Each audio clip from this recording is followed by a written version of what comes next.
Sir ನಮಸ್ತೆ. ನಂದು ಕೂದಲು ತುಂಬಾ ಹೋಗ್ತಾ ಉಂಟು ಸರ್. ಹಾಗೆ ಇವನೊಟ್ಟಿಗೆ ಹೇಳಿದೆ, ಇವ ಪಂಚಾಯತಿಗೆ ಒಂದು ಅರ್ಜಿ ಕೊಡ್ಲಿಕ್ಕೆ ಹೇಳಿದ.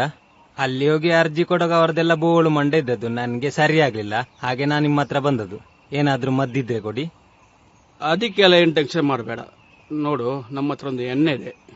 ನಮ್ಮ ಮುತ್ತಜ್ಜನ ಕಾಲದಿಂದ ಮಾಡ್ಕೊಂಡ್ಬಂದೆ ಎಣ್ಣೆ ಇದು. ಇದನ್ನು ಹಚ್ಚಿದ್ರೆ ಎಲ್ಲ ಸರಿಯಾಗುತ್ತೆ. ನೋಡು, ನನ್ನ ಕೂದಲು ನೋಡು ಹೆಂಗಿದೆ ಅಂತ. ಇದನ್ನು ಡೈಲಿ ರಾತ್ರಿ ಮಲಗು ಹಚ್ಚಿ, ಮತ್ತೆ ಕೂದಲು ಎಲ್ಲಿ ಇಲ್ಲ ಅಲ್ಲಿ ಕೂಡ ಹಚ್ಚಿಬಿಡಿ. ಒಳ್ಳೆ ಕೂದಲು ಬರ್ತಾ ಇದೆ. ಆಯ್ತಾಯ್ತಾಯ್ತು, ಸರಿ, ಓಕೆ. ಒಳ್ಳೆ ಎಣ್ಣೆ ಅಂತ. ಒಳ್ಳೆ ಎಣ್ಣೆ. ಓ, ನಾನು ಡಾಕ್ಟ್ರಿಗೆ ಹಣ ಕೊಟ್ಟಿಲ್ಲ ಮರೆ. ಓ, ಇಲ್ಲೇ ನಿಂತ್ಕೊ, ನಾನು ಬೇಗ ಕೊಟ್ಟು ಬರ್ತೇನೆ. ಆಯ್ತು ಸರಿ. ಡಾ